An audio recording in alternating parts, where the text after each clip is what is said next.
భగీరథకు bail ఇవ్వద్దు, ఇస్తే సాక్షులను బెదిరించే ఛాన్స్ ఉందన్న బాధితురాల తరపు లాయర్స్ తీర్పు రిజర్వ్ చేసిన హైకోర్టు. వాస్తవానికి ఇది ఈ విషయంలో మాట్లాడుకోవాలనుకుంటే సరే, ఈ వ్యక్తి తప్పు చేస్తే శిక్ష పడాల్సిందే, కానీ అది ఏం జరిగిందో ఏందో కొన్ని వీడియోలు చూస్తే వాళ్ళ అమ్మాయి ఇంటికి పోవడం, వాళ్ళతో మాట్లాడడం, వాళ్ళ తల్లిదండ్రులతో మాట్లాడడం, వీళ్ళని బగీ అని పిలవడము, ఈ రకరకాలు మంచిగానే ఉండే ఫ్యామిలీ. ఏడ డిస్ప్యూట్ వచ్చిందో తెలియదు, కానీ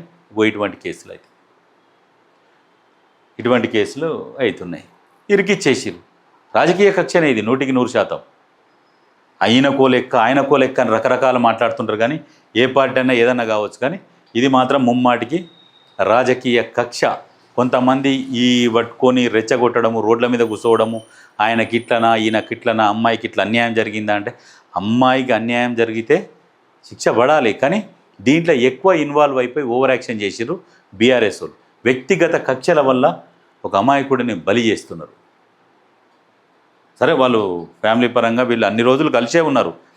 ఆ ఫామ్ హౌస్కి పోయింది, వీళ్ళు బండి నడిపింది, ఎవరు నడిపారు, అన్నీ విజువల్స్ ఉన్నాయి. ఇది ప్రతి ఒక్క చిన్న ఎవ్వరికైనా తెలుస్తుంది. బెయిల్ ఇవ్వాలన్నా ఇవ్వద్దా అనేది చట్టం కోర్టు పరిధిలో ఉన్నది కాబట్టి అది కోర్టు చూసుకుంటుంది.